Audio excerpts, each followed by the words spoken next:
ವಡೆ ಅಂತಲೇ ಯಾಕೆ ಕರೀತಾರೆ ಅಂತ ಬಹಳ ಕಡಿಮೆ ಜನಕ್ಕೆ ಗೊತ್ತಿರುತ್ತೆ. ಸುಮಾರು 1917ರ ಸಮಯದಲ್ಲಿ ರಾಮಚಂದ್ರ ಬುದ್ಧಿಯಾ ಅನ್ನೋರು ಮದ್ದೂರು ರೈಲ್ವೆ ಸ್ಟೇಷನಲ್ಲಿ ವೆಜಿಟೇರಿಯನ್ ರಿಫ್ರೆಶ್ಮೆಂಟ್ ರೂಮ್ ಅನ್ನೋದನ್ನ ನಡೆಸ್ತಾ ಇರ್ತಾರೆ.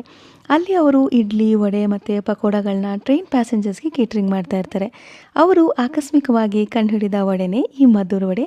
ಈ ರುಚಿಯಾದ ವಡೆ ಮಾಡೋಕ್ಕೆ ಈರುಳ್ಳಿ, ಹಸಿಮೆಣಸಿನಕಾಯಿ, ಶುಂಠಿ, ಕೊತ್ತಂಬರಿ ಸೊಪ್ಪು, ಕರಿಬೇವು ಮತ್ತು ಉಪ್ಪನ್ನು ಹಾಕಿ ಈರುಳ್ಳಿ ನೀರು ಬಿಡೋ ತನಕ ಇದನ್ನು ಚೆನ್ನಾಗಿ ಮಿಕ್ಸ್ ಮಾಡಿ ಇದಕ್ಕೆ ಮೀಡಿಯಮ್ ರವೆ, ಬಿಳಿ ಎಳ್ಳು, ಮೈದಾ ಹಿಟ್ಟು, ಅಕ್ಕಿ ಹಿಟ್ಟನ್ನು ಹಾಕಿ ಮಿಕ್ಸ್ ಮಾಡಿ ನಂತರ ಇದಕ್ಕೆ ಕಾದಿರೋ 2 ಸ್ಪೂನ್ ಎಣ್ಣೆನ ಹಾಕಿ ಇದನ್ನು ಚೆನ್ನಾಗಿ ಹೊಂದಿಸಿ ಉಂಡೆಗಳನ್ನಾಗಿ ಕಟ್ಟಿಟ್ಕೊಂಡು ಒಂದೊಂದೇ ಉಂಡೆಗಳನ್ನು ತಗೊಂಡು ಮೈದಾ ಹಿಟ್ಟಿನಲ್ಲಿ ಅದ್ದಿ ಕೈಯಿಂದನೇ ಸ್ವಲ್ಪ ಮಂದಕ್ಕೆ ಥರ ಪ್ರೆಸ್ ಮಾಡಿ ಕಾದಿರೋ ಎಣ್ಣೆಯಲ್ಲಿ ಬಿಟ್ಟು 2 ಸೈಡು ಗೋಲ್ಡನ್ ಬ್ರೌನ್ ಆಗೋ ತನಕ ಇದನ್ನು ಡೀಪ್ ಫ್ರೈ ಮಾಡಿದ್ರೆ ಮದ್ದೂರು ವಡೆ ರೆಡಿ ಆಗುತ್ತೆ. ಇದನ್ನು ಚಟ್ನಿ ಜೊತೆ ಸಂಜೆ ಸ್ನ್ಯಾಕ್ಸ್ಗೆ ಸರ್ವ್ ಮಾಡಿ.